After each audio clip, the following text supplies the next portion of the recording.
Okay, our next speaker is Lieutenant Logan Lasky, who is with the Fire Protection District in Estes Park.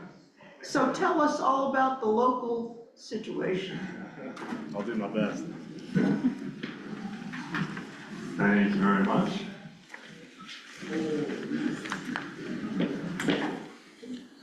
All right, we made it to the last presenter, and with a bang.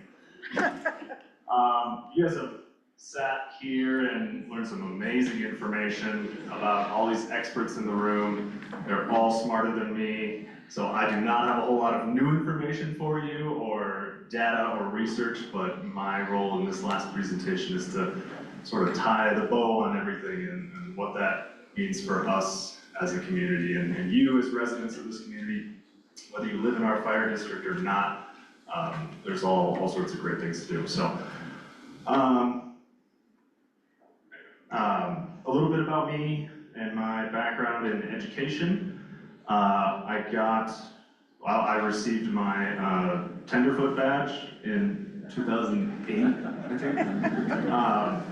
And then I rage quit the Boy Scouts because they wouldn't give me my underwater basket weaving badge. And then it was just uphill from there. So that's pretty much all the pertinent information. But no, at any rate, I am Logan Lasky with the Estes Valley Fire Protection District, and my role is the wildfire risk reduction educator. So at the end, I'll kind of tie into this a little bit, but we do have a lot of resources available for you as residents. Again, even if you're not in our fire district, I can point you to other resources that we can help assist you with actual actionable items. That was a terrible sentence. Actionable things that you can do as homeowners, if you rent, if you have an apartment, you're a landowner, whatever it might be. One of those things is we come out and do an assessment. It's a free assessment for you and your home and your land. And we give you the recommendations to help prevent your home from igniting during a wildfire. That's kind of my local expertise is really trying to get homes to stop igniting during wildfire, and that's going to play into how we become adapted as a community. That's really critical. So, but first, like I said, not a whole lot of new information here, but I did want to start with a dream that I had a couple weeks ago. And that was the inception of this slide, was a couple weeks, and it's totally being serious here, so bear with me.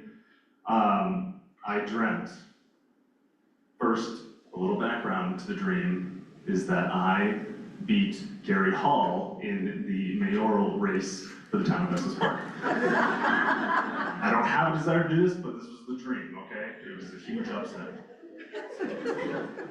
Anyway, then, as soon as I took office, all these horrible disasters started happening around town, and everyone blamed me. And I pointed the fingers and tried to, deflect everything. But one of these things, these natural disasters, huge snowstorms, huge rain, monsoons that caused all these floods. And one of the town meetings we had in this dream was post-monsoon flood that destroyed this gentleman's house. Right? Not something that's out of the realm of possibility. Happened in 2013, right? And he was very upset that his home was destroyed by this flood. And I was, very respectfully listening to this gentleman talk about his concerns. And the proposition that he had was, let's do rain suppression. That was his proposition, okay? And his logic was, well, if we can stop it from raining, then we can stop catastrophic floods. I said, okay, all right, I guess that makes sense. But there may be some other consequences to fully stopping rain from the ecosystem. And then somebody else got up and they talked about how their bridge collapsed because of a blizzard on the mountaintop and an avalanche. And they said, if we can just stop snow from accumulating on the mountainside, then maybe we can protect our infrastructure. And then, this is kind of where the wheels fell off the wagon in my dream. There were a bunch of emus that were roaming around and terrorizing the community. Anyway, I chose to leave that out of this, but of course here I am talking about it. Back to the point at hand. it got me thinking about natural weather phenomena that we have here in Estes Park, and what do we suppress, right? And we've had several presenters before this talk about fire suppression in terms of what does this look like long-term for us as a community. And it got me thinking that there's really only one weather phenomena that we actually suppress, which is fire. We don't suppress rain, we don't suppress wind, snow, humidity, heat, cold, none of that stuff. First and foremost, because we don't really have an ability to suppress those things. But secondly, it's not difficult for us to imagine how that could very easily negatively impact the environment if we neglected and suppressed all those other elements of weather. So I don't have too much more beyond what other people have already presented on, but in thinking about the long term of fire adaptation, and adaptation is the key word that I'd like for everyone here to leave with, is adaptation of what does it look like to live amongst fire. Just like we've adapted our homes to live with rain and snow and wind, they can occasionally cause issues, no doubt. But what is it going to look like for Estes Park 100 years from now, 200 years, 300, 400? We're all going to be gone, but as a community, to have homes be adapted to this natural weather phenomenon, just like we have with all the other weather phenomena around here. So that's just kind of tying in with what other folks have touched on. But we mitigate our homes and communities against the other weather elements, like I said. How mitigated are we against wildfires? This photo is from England, actually. Don't usually think of England as a big Wildland Urban Interface, but here we are. And this is where I'm not going to get too into the weeds of how homes ignite during wildfire, but this is also a plug for, I'm happy to come out to your community if you want that presentation for specific details of how people in our HOA can mitigate against homes igniting, or just a standalone home. Happy to come out and have those conversations with you about preventing homes from igniting.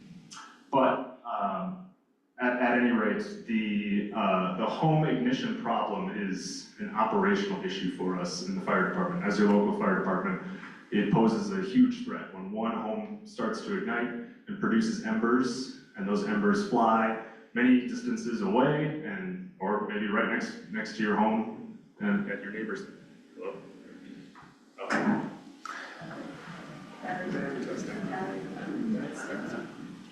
Stand by. Testing. Okay. Oh, here we go. All right, take two. Whoa, my voice sounds different, doesn't it? Dang, that's weird. So at any rate, preventing homes from igniting is an operational challenge for us, and we cannot solve that problem without the buy-in with the community. We do not live in a world in our fire department where we make the decisions and we come out and solve the problems, and you're just staying in your lane and we'll stay in our lane, and we're gonna be the heroes of the day, and that's it. But you guys, everybody in our community, has to play that active role in order for us to be successful in bumping that fire around homes, or monitoring after a fire has come through and making sure homes don't reignite or ignite in the first place. All those things, it starts with you as the local residents of our town in helping us accomplish that, because we can't do it on our own. We simply don't have the resources or the water or what have you. This is an example of a home in the Thunder Mountain area. And this is, again, talking about what can we do to make our homes ignition resistant. And I have a couple action items for you all at the end of this presentation. And one of those is going to be, how do we talk about wildfire with our neighbors, with our family members, with our friends? A lot of people, I hear it all the time. I've probably been to close to 300 homes around the district doing these assessments. And a lot of people, they're concerned about, I have a wood house, or it was built a long time ago, I'm on a steep slope. If we get a fire in here, it's gone, right? It's such a common narrative that we have. And I'm gonna talk about that afterwards, but my goal is for us to stop treating wildfire as sort of this boogeyman that's out in the woods, you know? Like there's a boogeyman out there, he's coming for you, your family, and your house.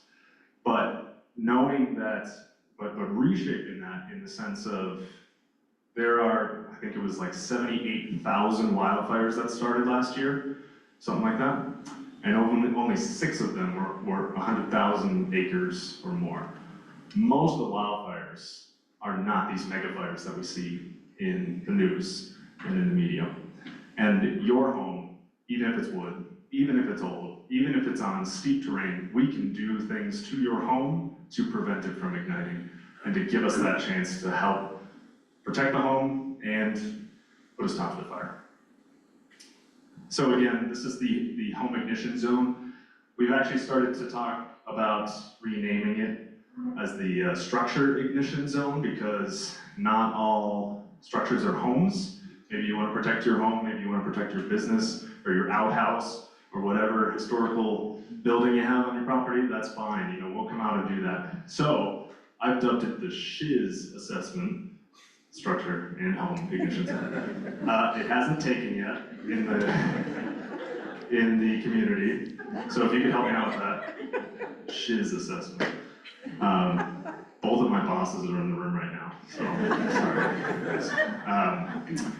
sorry. So at any rate, this is why, again, I'm not going to go through all the details of this. When I come out to somebody's home in the community and I do this report for them in their home, there's probably 60 points of recommendations.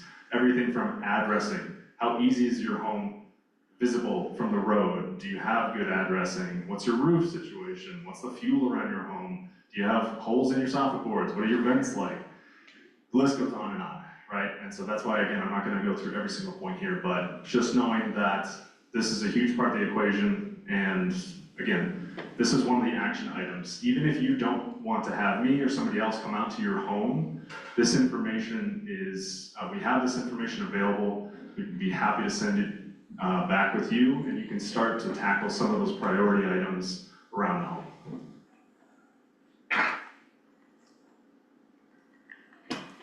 This is our place in the universe. Daunting. I started to count how many parcels this were, and I quickly realized that that wasn't going to happen. There's a lot of individual parcels.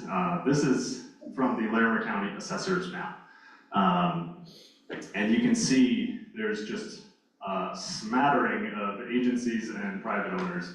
Again, like some of the other presenters talked about, you've got the National Park Service, the Forest Service, BLM, DOR, private, town, county, all sorts of things, right?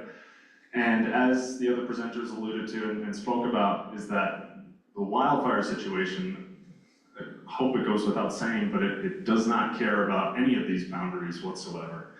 And this is where, again, I really want to harp on that the fire department, I've heard from other chiefs and people who've been in the fire department for a long time, which is posing the question of how many structure fires can we fight at one time with just our resources, right? Just Estes Fire.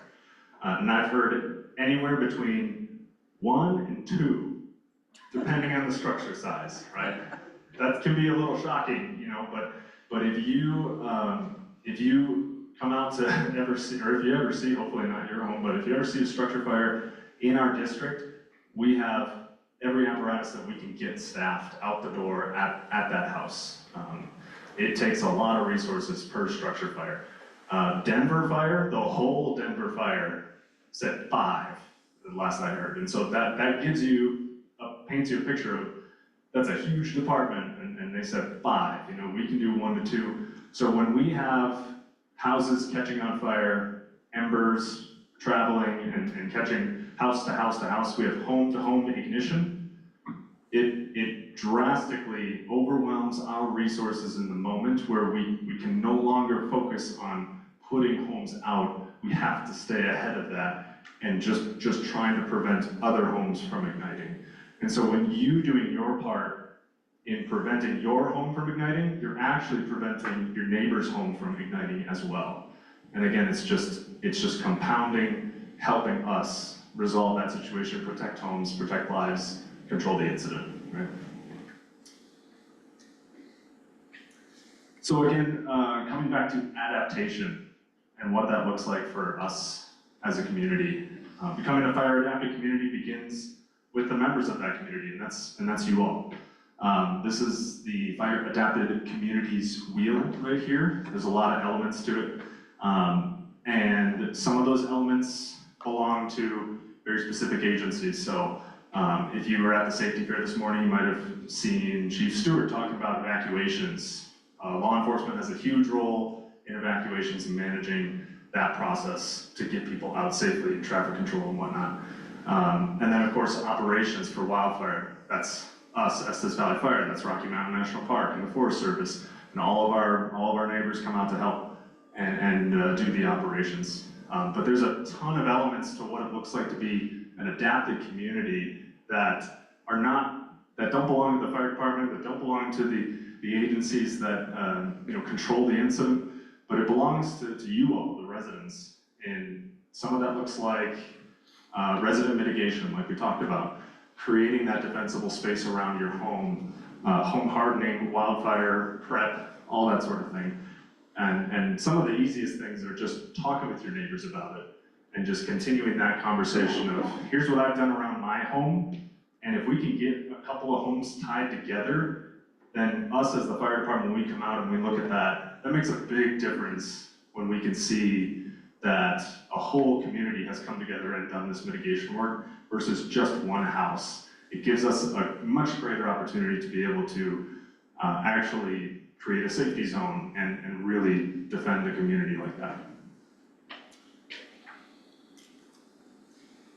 And this is the last slide that I have. Like I said, it's a pretty brief community call to action, but prevent, prepare, and perform. This is with our Estes Valley Fire District. This is our motto here in terms of what we do from a day-to-day basis, But I like to apply this to the community as well, in terms of there's a continuum of an incident, and it's really tempting and easy to think of an incident as a starting point and an ending point where here's the ignition source, this is what ignited, here's when we put it out, here's when the fire was controlled, that's the incident, and those are the parameters.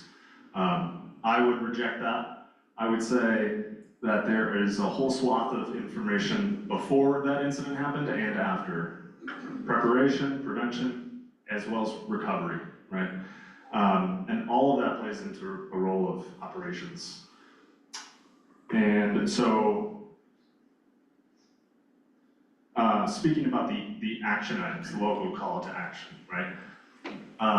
It's twofold, essentially, which is, one is the conversation that we talked about before of, there's so many situations where, again, I come to people's homes and they're so convinced that if there's a wildfire here, my house is going to burn. I would ask you to take this information that you've learned today and go back to those conversations that you have with your family and friends, knowing that so many of the fires we have are not these mega fires, and they are mild to moderate conditions that we can control and that we can give a fighting chance to. And to push back on that sort of narrative of there's nothing we can do about this wildfire situation. And then on top of that, I've this sort of fear mongering that happens, again, that we talked about of this season, especially with the drought that we have and the fuel moisture content and all the compounding factors. It's really easy, and we see it a lot online, at least I see it a lot online, of this sort of fear mongering of trying to motivate people through fear and trying to just instill that. And I would push back on that as well, and I'd ask you to do that as well as an action item of, rather than trying to motivate people through fear, motivating them through the empowerment of knowing that I can make a difference at my house. Even if conditions are rough, my home can survive a wildfire, and not giving into that. And then the second action item is actually going back to your home today and taking a walk around and thinking about, what does my home look like? Are there any last minute changes that I would make to my home? And that's the big takeaway that I leave people with when I do their home assessment, which is, if you're driving down the hill and you've evacuated, Is there anything you're thinking about in the back of your mind, like, gosh, wish I just took out that darn juniper bush? Or I got cushions on the deck, or wicker furniture, or that birdhouse that's attached to my house that would be a lovely ember catch point, or what have you. My goal is that I leave people with is really want to make those last minute changes as little as possible for evacuation. Ideally, none. Ideally, we don't have to make any evacuations. There's so many people that rely on, oh, I'll just pull this in last minute, right? Well, what if you're down the hill for the day? Or what if you're right here and something starts right now and you can't even get back into your house? And so those are the action items that I want this community to be focused on. Us as a fire department, we are not in the business of just making decisions and you just have to deal with it. You know, we want to have true collaboration between us, the community partners, the residents, all the other organizations that we partner with, rather than us just stating our demands and making enforcements and whatnot. And so that's my call to action to you all. I do have the half sheets up here again. I'd be happy to come out and speak at your HOA and do that more detailed presentation on how to prevent homes from igniting, or just your home in general, and we'll go from there. So that's everything. Thank you.